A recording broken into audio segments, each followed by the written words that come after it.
Throughout the 1990s, Star Trek was in a golden age. Multiple hit television shows, a slate of feature films, and a vast worldwide fanbase. But by the early 2000s, things had changed. Pop culture had apparently left Star Trek behind, with Star Trek Nemesis a box office bomb, and Star Trek Enterprise dying a slow death on its fledgling network. While a loyal but small group of fans continued to appreciate the franchise, it was effectively dead for wider audiences. But for the powers that be, Star Trek wasn't dead, it was merely resting. It was inevitable the franchise would someday return, and when it did so with a bang.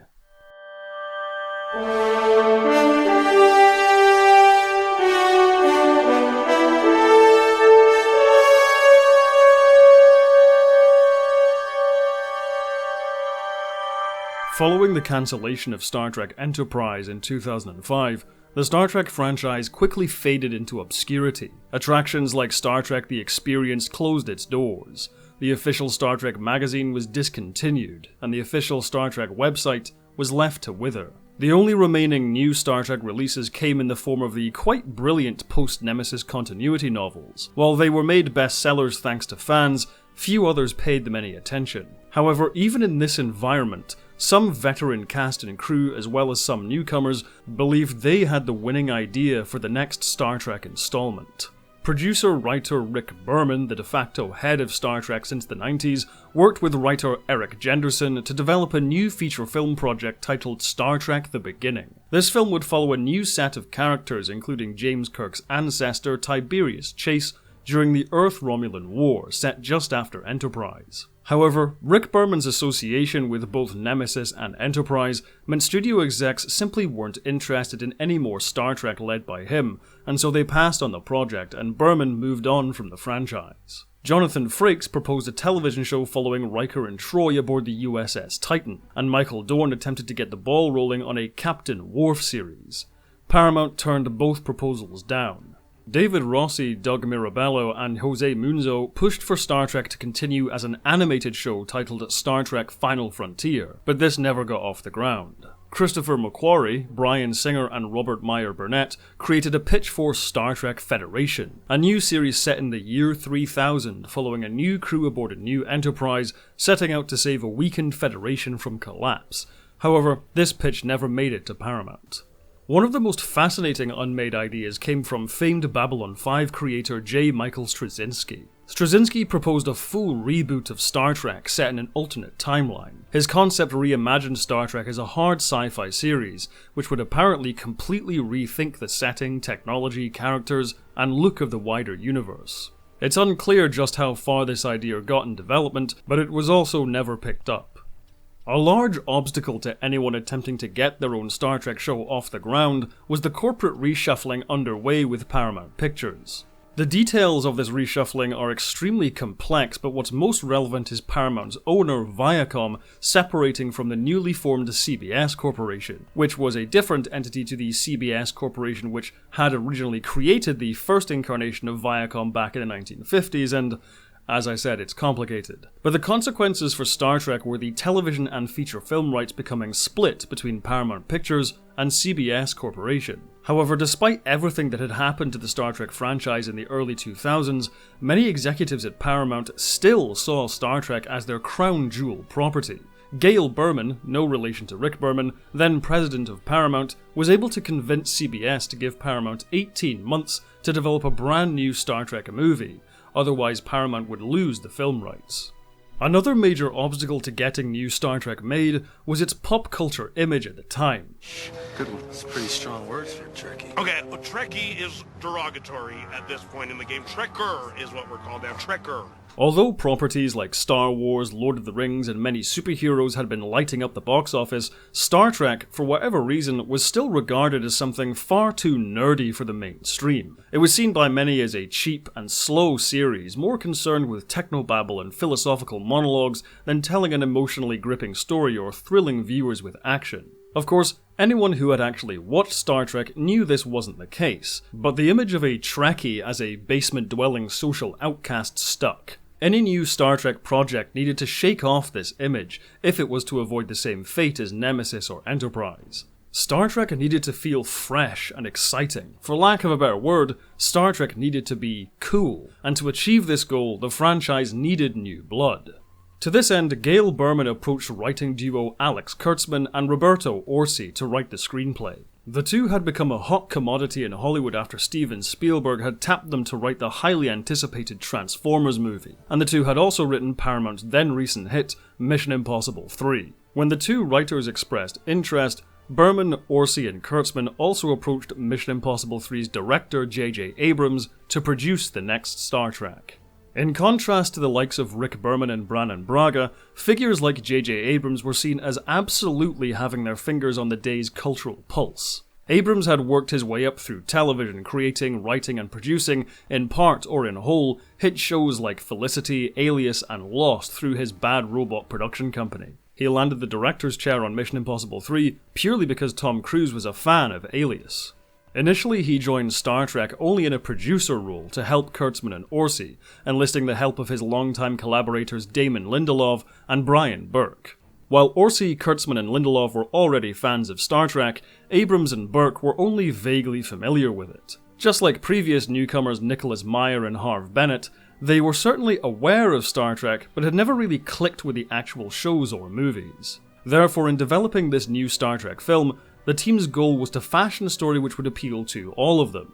If they all liked an idea, they believed they were on the right track to satisfying long-term fans and casual viewers alike. Early in development, the creative team decided to bring back the iconic trio of Kirk, Spock, and McCoy, as it was thought they were the most recognizable Star Trek characters for general audiences, albeit played by new actors. As far back as 1968, the idea of a prequel story depicting the first meeting of these three characters was proposed by Gene Roddenberry. Later, Harve Bennett conceived of a similar idea during development of Star Trek VI: The Undiscovered Country. While this idea was rejected at the time, it seemed to be the right direction to go in for this new movie. Expanding upon this, the team decided to set this new movie and its possible sequels in an alternate timeline. Either by direct inspiration or pure coincidence, the motivation to do this was identical to J. Michael Straczynski's own reasoning: to preserve the continuity of the previous shows and movies, but have enough creative freedom to do something new. To establish this new continuity, Orci and Kurtzman settled on a time travel plot, which would create this new reality. Though they acknowledged time travel had been overdone in later Star Trek, they saw it as essential in sidestepping the prequel problem, where the audience already knows the outcome of events. Their primary inspirations from previous Star Trek were episodes like Balance of Terror and Yesterday's Enterprise, as well as the movie The Wrath of Khan. For more in-depth details, however, the duo also took inspiration from Star Trek novels Prime Directive, Spock's World, and Best Destiny. These novels provided the names for Kirk's parents, George and Winona. The novels also helped justify the choice to depict the Enterprise being built on Earth, with Technobabble explaining the ship's artificial gravity and inertial dampening needing to be calibrated while inside a gravity well. This image of the Enterprise being built on Earth was largely inspired by a piece of fan art which Orci had sent to Abrams. The image demonstrated to Abrams how the Star Trek universe could feel grounded and realistic. Abrams also envisioned the shot of a young Kirk watching the Enterprise being built in Iowa as this film's equivalent of Luke Skywalker staring at the twin suns on Tatooine. By 2007, with the script nearing completion, Paramount offered Abrams the director's chair, which he gladly accepted. Though he wasn't a fan when he joined the project, since then he had binged many episodes and movies, feeling he had finally got Star Trek as an adult, where he had missed it as a child. He said, "After reading the script, I would be so agonizingly envious of whoever stepped in and directed the movie. I didn't love Kirk and Spock when I began this journey, but I love them now."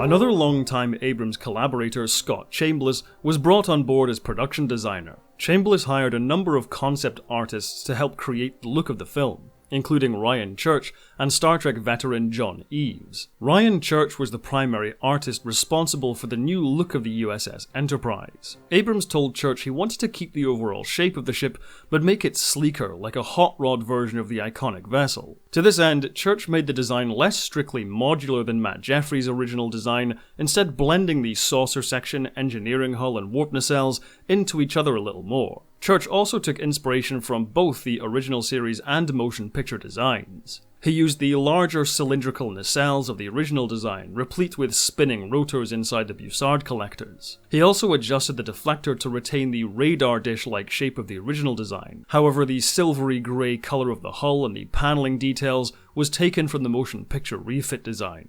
For the interiors of the ship, Chambliss chose to keep the overall layout of the bridge, but with brighter colours to reflect the optimism of Star Trek. He also changed the view screen to a floor-to-ceiling window, which images would be projected onto to make the outer space environment feel more tangible. While some Apple Store comparisons were made, the primary aesthetic influence was artist Pierre Cardin's famous work on 2001: A Space Odyssey. In contrast to the other areas of the ship, the engineering seen in the Enterprise is much more industrial. Abrams was heavily inspired by the RMS Titanic, a sleek, luxurious-looking ship with an incredible gut, in his words. Costume designer Michael Kaplan and prop master Russell Bobbitt also updated the uniforms, tricorders, and phasers. According to Abrams, this was a tremendous challenge, saying, "We all have an iPhone which can do more than the communicator. I feel like there's a certain thing you can't really hold on to, which is kind of the kitschy quality. That must go if it's something that you believe is real."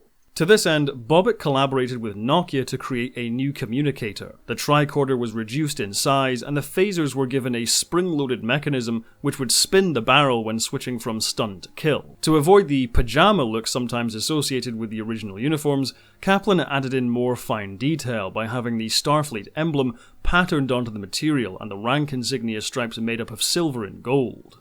For the Romulans, they were envisioned as space pirates in contrast to the pristine Starfleet ships and characters. For the Narada, Chambliss was heavily inspired by architect Antoni Gaudi, making the ship seem as if it was made up of bones and ligaments. A working industrial ship as opposed to the presentable exploratory Enterprise. For the Romulans themselves, it was decided to return to the look of the original series, minus the forehead V-shape seen in the Next Generation. Complementing the pirate motif, the Romulans were given facial tattoos and tattered clothing.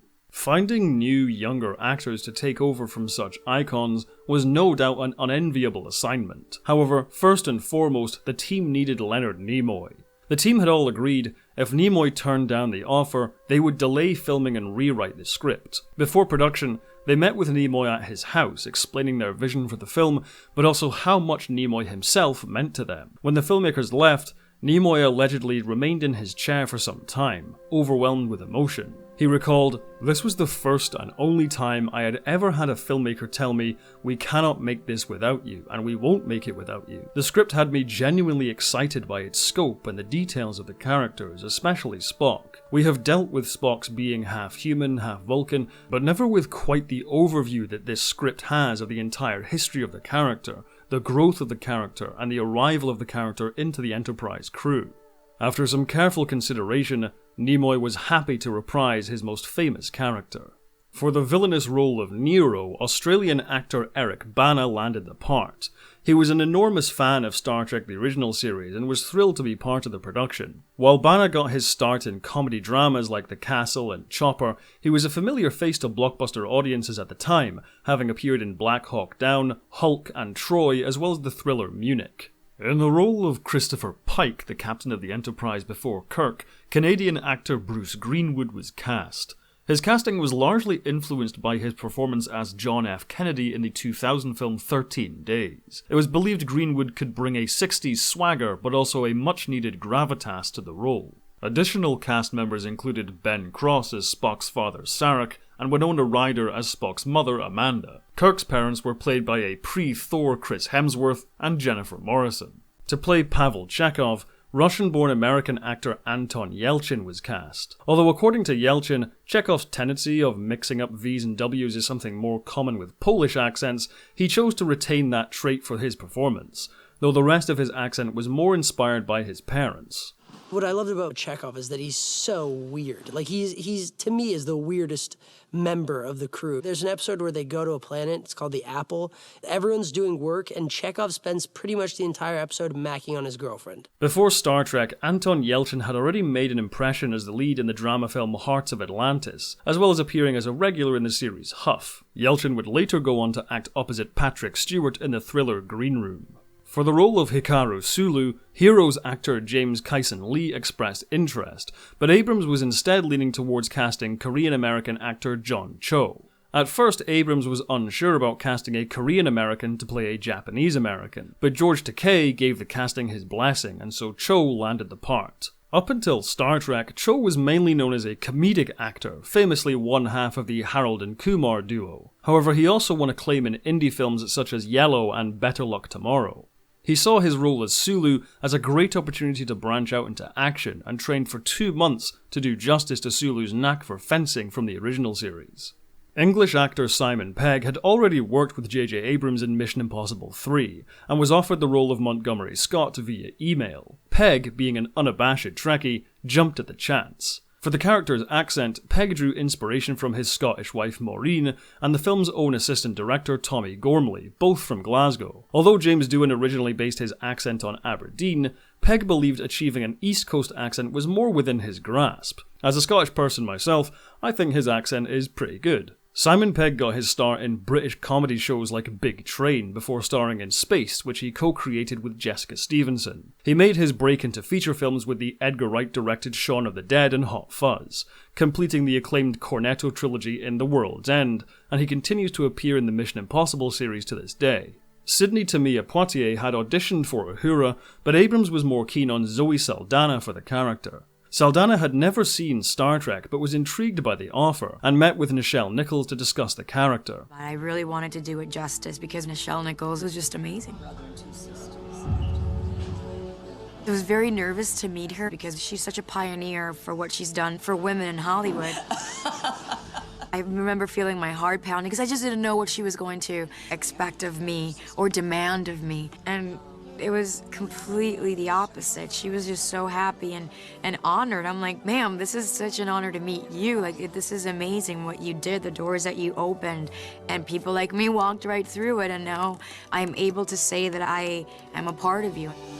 This is a fun experience for you. Fun is too small a word.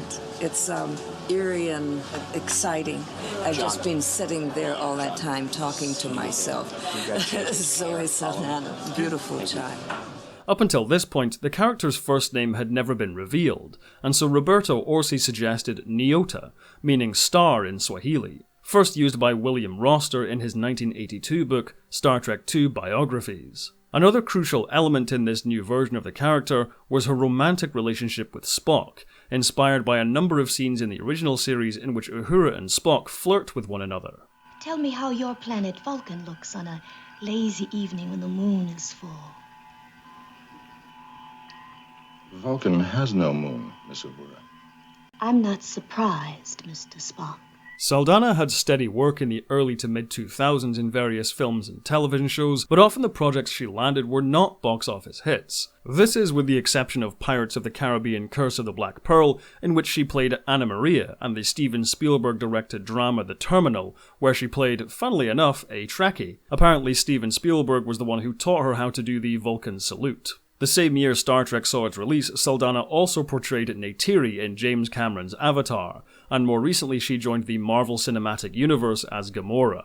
New Zealand actor Carl Urban actively pursued the role of Dr. McCoy when he first heard of the part. Urban had been a huge Star Trek fan since he was 7 years old. He was already familiar with Orci and Kurtzman, as they had both worked on Xena Warrior Princess, in which Urban portrayed both Cupid and Julius Caesar. He was offered the role after only his first audition. Urban had won great acclaim in New Zealand for his comedic performance in The Price of Milk and his dramatic performance in Out of the Blue. His break into Hollywood came following his appearance as Éomer in The Lord of the Rings, after which he landed villainous roles in The Bourne Supremacy and The Chronicles of Riddick. Similarly, Zachary Quinto also pursued the role of Spock, stating his interest in the role in a newspaper interview which Abrams was made aware of. Quinto found the character of Spock truly fascinating. During his audition, Quinto got into character by wearing a blue shirt, taping his fingers together to practice the Vulcan salute, shaved his eyebrows into shape, and dyed his hair. He also worked in several physical characteristics from Nimoy's performance, such as holding his hands behind his back and his perfect posture. Although Academy Award winner Adrian Brody was also considered,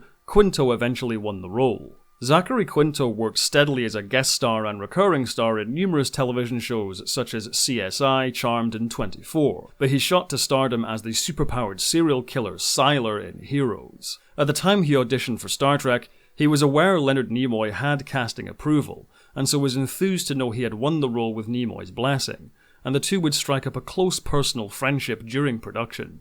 William Shatner also had casting approval for the new James T. Kirk. Names that were considered included Mike Vogel, Ryan Gosling, Sam Rockwell, and Joshua Jackson. Matt Damon was often rumoured to be a frontrunner, but the actor has since said he was never actually approached for the part. Eventually, the actor who won Shatner's and the filmmaker's approval was Chris Pine. However, he described his first audition as awful. Thankfully, J.J. Abrams never saw this audition and was convinced by Pine's agent to see his second audition, which he did with Quinto. The two already knew each other as they worked out at the same gym. Only after Pine received a written approval from William Shatner did he secure the role. Pine's early career is characterized by romantic lead roles, such as in The Princess Diaries 2 and Just My Luck. However, his far more interesting work can be seen in the action film Smokin' Aces, where he portrays a psychopathic hitman. What won him early praise, though, was his stage work in both Los Angeles and New York, which he continues to do frequently to this day. I won't lie, it's been incredibly overwhelming to step into the role that Mr. Shatner created. It is such an iconic, specific role in like the canon of film and TV history. I talked to JJ about it in the beginning of the process, and we kind of made a mutual decision that it would be a mistake to try to recreate what Mr. Shatner had done and to kind of forge a new path. And there's certain qualities of Kirk that you can't ignore and that it is in the character. But to try to mimic Mr. Shatner would just be a mistake.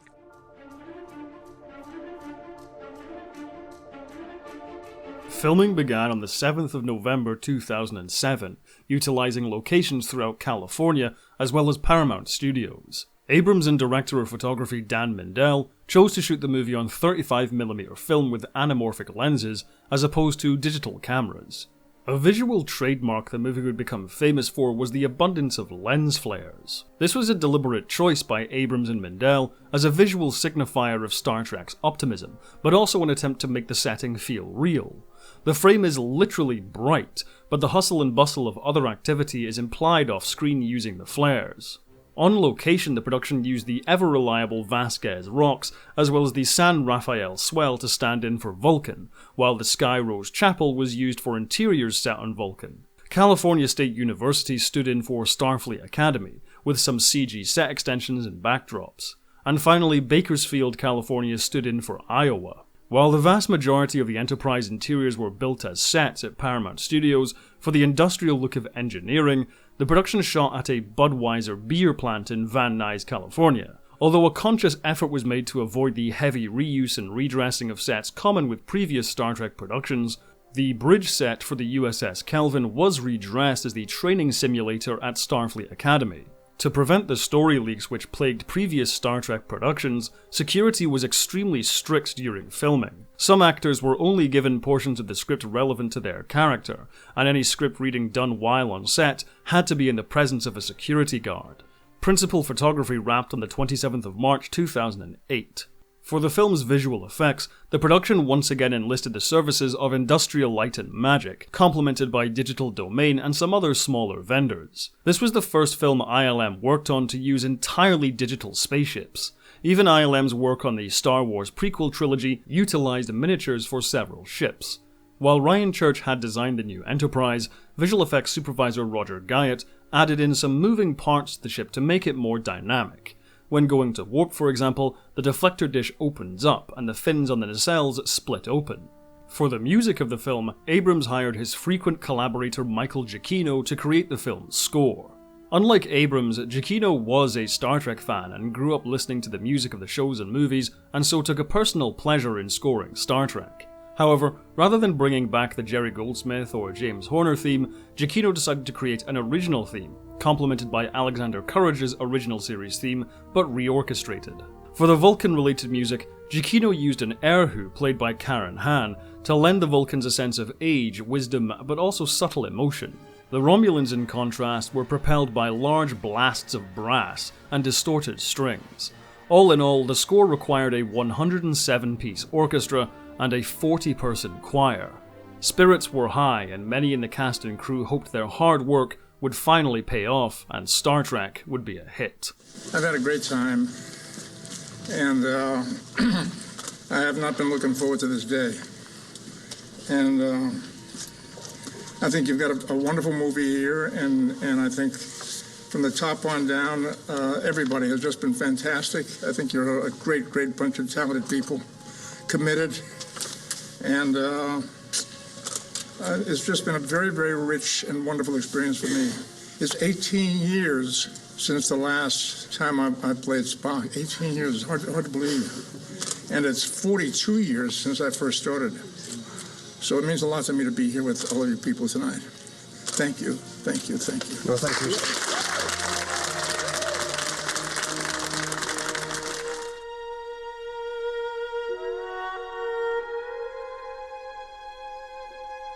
To pull back the curtain a little bit here, when this movie came out, I was only 14 years old and lived here, a remote village in the Scottish Highlands called Kinlochleven. For the longest time, our closest cinema was about an hour's drive away in the nearby town of Fort William. However, that cinema had closed down a few years earlier, and so the next closest cinema was in the town Oban, which was roughly a 3-hour round trip to see anything there, but like the Fort William cinema, that cinema in Oban also closed down. The next closest cinema was over 2 hours drive away, which meant an over 4-hour round trip. My family didn't have a hell of a lot of money, and so those trips were pretty costly. As much as I would have liked, I resigned myself to having to wait until the new Star Trek came out on DVD to see it. But a few months after its wide release, I heard the Screen Machine was coming to the village. It's this truck which drives around remote areas in Scotland and unfolds into a cinema. The last time the Screen Machine visited Kinlochleven, I was only about 5 or 6 years old, and to my delight, this time the Screen Machine was showing Star Trek. It's only a small cinema screen, maybe twice as big as those projection screens sometimes used in schools, but that didn't really matter. I went to see the film with my mum, who's also a huge Trekkie. I got my popcorn and my fizzy drink and sat down to see the new movie. Star Trek was always something I had grown up loving. I was introduced to it at such an early age. I don't even know what the first episode or movie I watched was. We collected the fact files, bought second-hand videotapes from charity shops, and so on, but there was always a slight sadness in that Star Trek was largely something that was before my time. The only Star Trek show which began and ended during my lifetime back then was Enterprise, and we didn't have UPN in the UK, so I only ever saw the first episode of that show on a second-hand VHS tape. I was barely aware of the show's existence before it was cancelled. After a lifetime of loving the adventures of the Starship Enterprise, visiting strange new worlds, encountering strange new life, seeing Captain Kirk having dust-ups with giant lizards, Picard making passionate moral arguments, and really being instilled with a sense of wonder about the universe and optimism for the future, finally, there was a new Star Trek and I would get to see it on the big screen. The lights dimmed in the Screen Machine, and the movie started. By the time the title card faded in, I already loved the movie.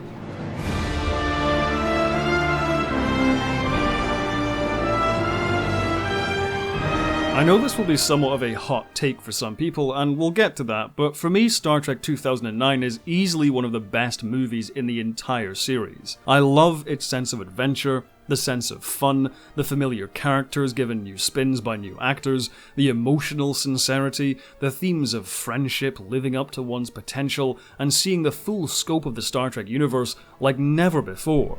In contrast to the previous big screen outings where Paramount had tight control over the budget, here they threw $150 million behind this movie, and it really shows. As much as I love many of the older Star Trek films, this was the first to really do justice to the word blockbuster. The visual effects are simply stunning. But beyond the level of technical artistry on display, there's so much that I just really love about the visual style of this movie. I do really like this version of the Enterprise. I remember being kind of thrown by it when I first saw it all those years ago, but I've come to regard it as one of my favourites. I certainly have some quibbles with it, but the detailing is gorgeous, the silhouette is striking, and it looks terrific in motion. I like the bridge design well enough, and most of the Enterprise Starfleet vessel interiors in general, but I don't think engineering quite works. I love the concept of a more industrial, stripped-down gut for the ship, but somehow I feel like there's a bit too much concrete on this spaceship. And I know this may be another hot take, but I love the lens flares. The creative intention for why there are so many really works in my opinion. Even in the darkest of locations, the lens flares add a lot of light to the image and succeed in implying a larger, brighter universe off screen. I can understand why it's not everyone's cup of tea, but I personally think it really works. I also love the sense of energy J.J. Abrams always lends to his films. His direction can certainly be quite sloppy at times with this awkward blend between Spielbergian long takes and Michael Bay dynamism, but after decades of Star Trek movies which were all shot in mostly the same very good traditional way with little variation, here J.J. Abrams just uses more tools. I especially love the way the bridge is shot, with sliding dolly shots linked together by whip pans, the use of handheld camera during action scenes, and all the Dutch angles. I don't think all of it works, in fact quite a lot of it is simply flashy for the sake of being flashy, but then again, why can't Star Trek be flashy for a change? At least it's an attempt at trying something new, which I think is very commendable. Michael Giacchino's score is much more traditional by comparison, but also brilliant. The original theme he created for the movie gets instantly stuck in your head when it's first played in the opening. It succeeds in capturing that Alexander Courage style of heavy brass and sharp percussion for the action sequences. The reorchestration of the original series theme mixed in with the new is brilliant. The best the original theme has ever sounded by far. I also enjoy the smaller flourishes like the use of the Erhu for Vulcan, and the use of choir transports the viewer to that fantastical world of Star Trek with ease. It's comfortably one of the best Star Trek movie scores ever made.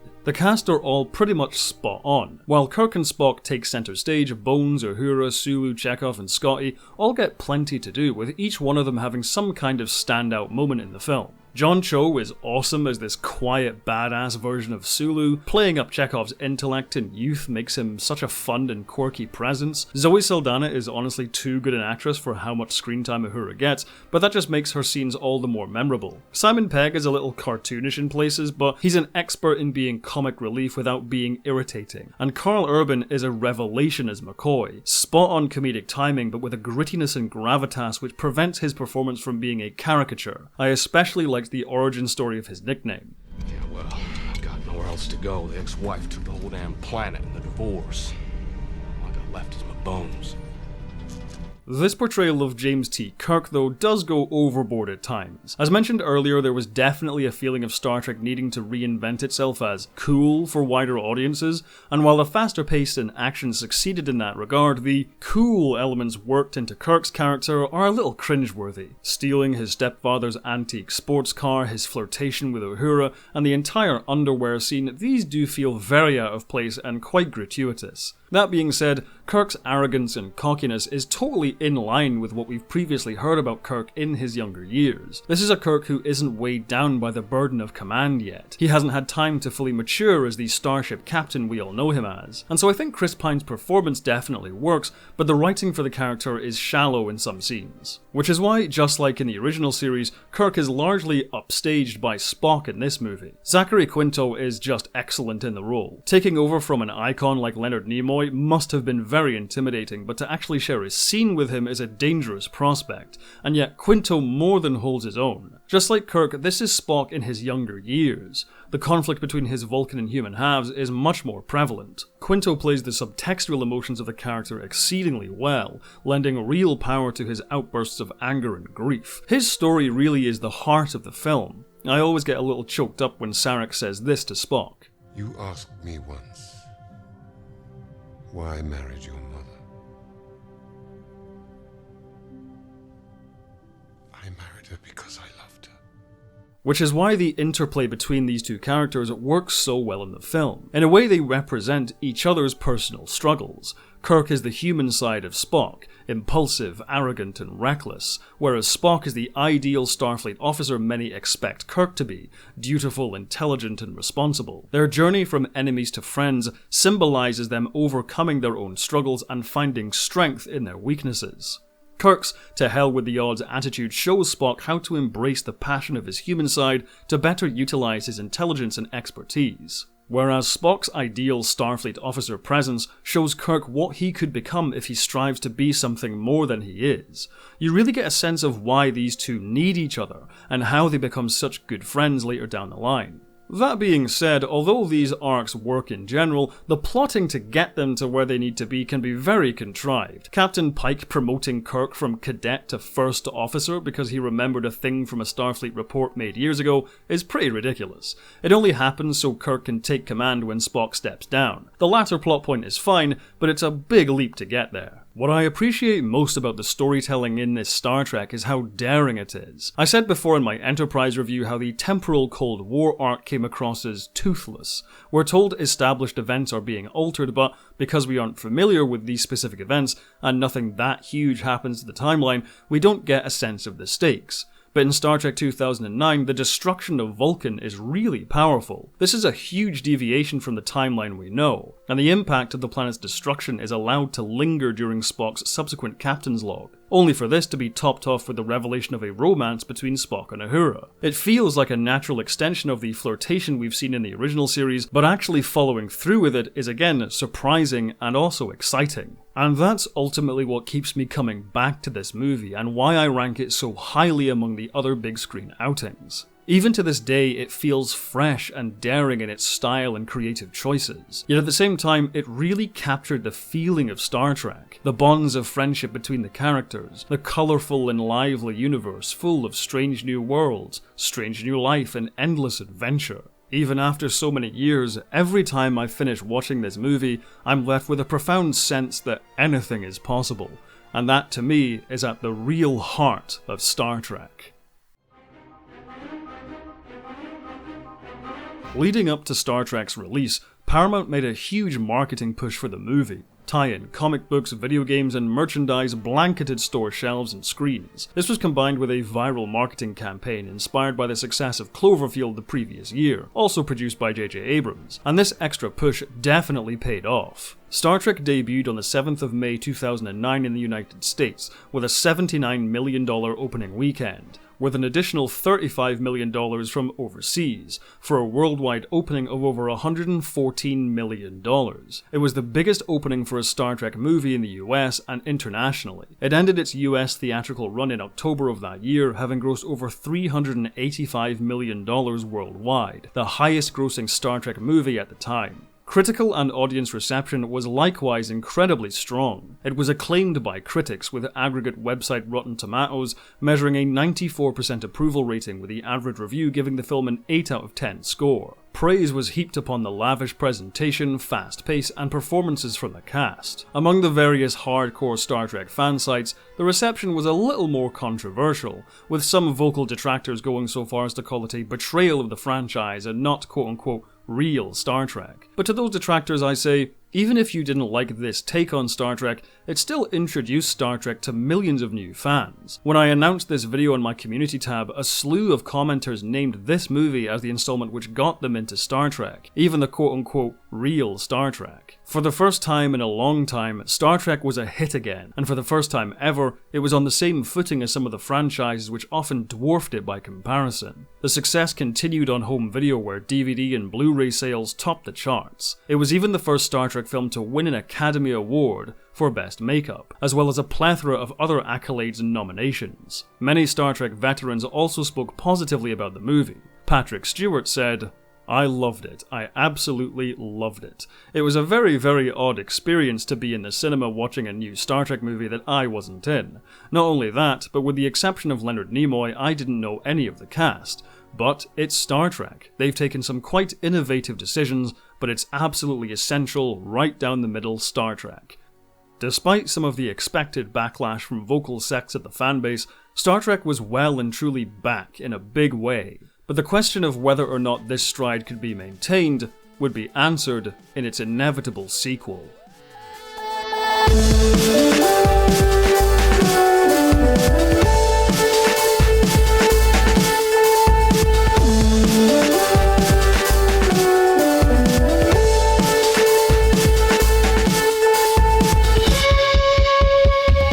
Thank you for watching. If you like these videos, subscribe and hit the bell icon to stay up to date on my new uploads. If you want to help the channel grow, join my patrons or my YouTube members, where you can see videos early as well as some other exclusive content. Speaking of which, I'd like to quickly thank all of my patrons and members who are now appearing on screen. Have a good one, and as always, live long and prosper.